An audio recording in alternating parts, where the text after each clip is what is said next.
CBSE के on screen marking system यानी OSM में चल रही भारी गड़बड़ियों पर आज हम नजर डालेंगे। क्या ये नया डिजिटल सिस्टम वाकई कोई अपग्रेड है या फिर छात्रों का भरोसा तोड़ रहा है? इस सिस्टम के 3 बड़े वादे थे: फास्ट चेकिंग, फुल ट्रांसपेरेंसी और एकदम सटीक रिजल्ट। लेकिन असलियत में आज इस पूरी डिजिटल प्रोसेस और इसके मकसद पर ही गंभीर सवाल खड़े हो गए हैं। स्टूडेंट की मेहनत और चेकर की स्क्रीन पर दिखने वाले अधूरे पेपर्स, ये कॉन्ट्रास्ट सच में डरावना है। स्क्रीन पर पन्ने गायब हैं, जवाब आधे अधूरे कट गए हैं और हैंड राइटिंग तो बिल्कुल पढ़ी ही नहीं जा रही। खराब स्कैनिंग के चलते छात्र की दिन रात की मेहनत का एक बड़ा हिस्सा सिस्टम से ही गायब हो जाता है।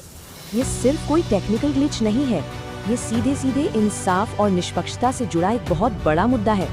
सोचने वाली बात है, जब सिस्टम का इनपुट ही अधूरा होगा तो आउटपुट या मार्क्स पर भरोसा कैसे किया जाए?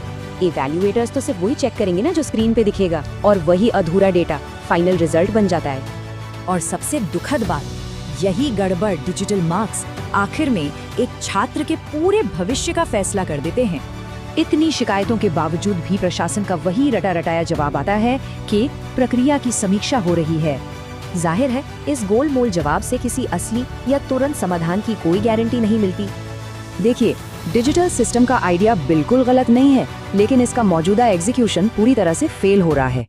कमजोर स्कैनिंग, खराब वेरिफिकेशन और मॉनिटरिंग की कमी, ये सब इस सिस्टम को एक बहुत बड़ा रिस्क बना देते हैं। जब शुरुआती डेटा ही करप्ट हो, तो कोई भी उस फाइनल रिजल्ट पर भरोसा आखिर करे तो कैसे?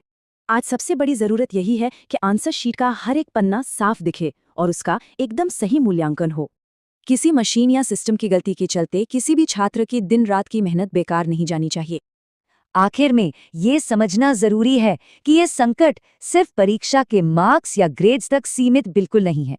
ये उस बुनियादी भरोसे का सवाल है जिस पर हमारी पूरी की पूरी एजुकेशन सिस्टम की नींव टिकी हुई है। तो सबसे बड़ा सवाल, क्या ये भरोसा हमेशा के लिए टूटने से पहले इस इवैल्यूएशन प्रोसेस को ठीक किया जाएगा?